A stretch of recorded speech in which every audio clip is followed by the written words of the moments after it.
Yo, what's up mga kaibigan? Nalina tayo magkwentuhan. Si Bronny ay nagpakita ng impresibong Summer League game kontra sa Cleveland Cavaliers. Siya ay nagtala ng 13 points, 5 rebounds, 3 assists, and 2 blocks on 5 of 10 shooting sa field including ang clutch 3-pointer.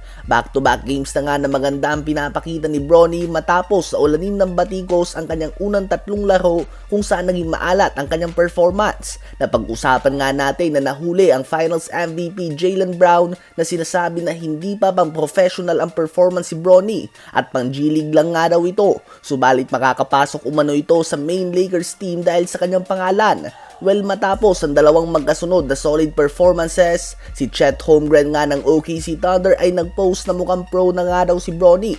Isa nga itong sagot sa pahayag ni Jaylen Brown na hindi pa umano pang professional ang laro ni Bronny. So far ay nagiging komportable na nga si Bronny James mga kaibigan sa Summer League. Ganun pa man kailangan na nga niya masanay dito na kahit anong gawin niya ay magiging OA talaga ang media. Kapag pangit ang nilaro niya ay makakatanggap siya ng sandamakmak na hate post at kapag solid naman ang performance niya ay ma-overhype ito.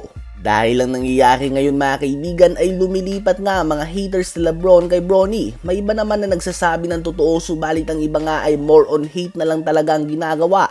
Halimbawa na lamang, kanina nga ay naglalakad lang kami ng kapatid ko sa grocery at nakasuot siya ng Lebron na t-shirt. Bigla lang siya sinabihan ng isang lalaki na mahina pa si Bronny at mas magaling umano si Kobe kaysa kay Lebron. Opinion based nga ito subalit isang bagay na unnecessary sabihin lalo na kung hindi naman hinihingi ang opinion mo.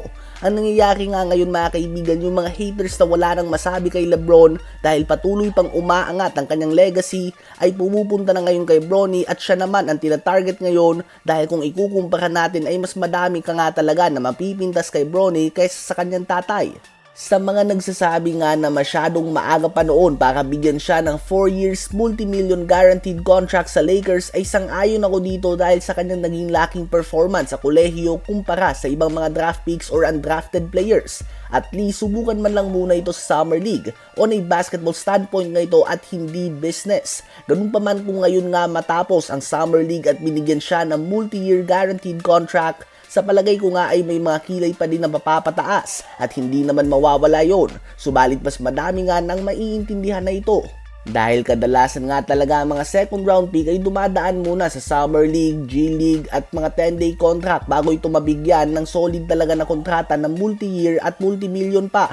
Subalit sa ngayon nga ay pinapakita naman ni Bronny na he belongs to the league. Kayo ba mga kaibigan, ano ba ang masasabi nyo sa recent performance si Bronny James?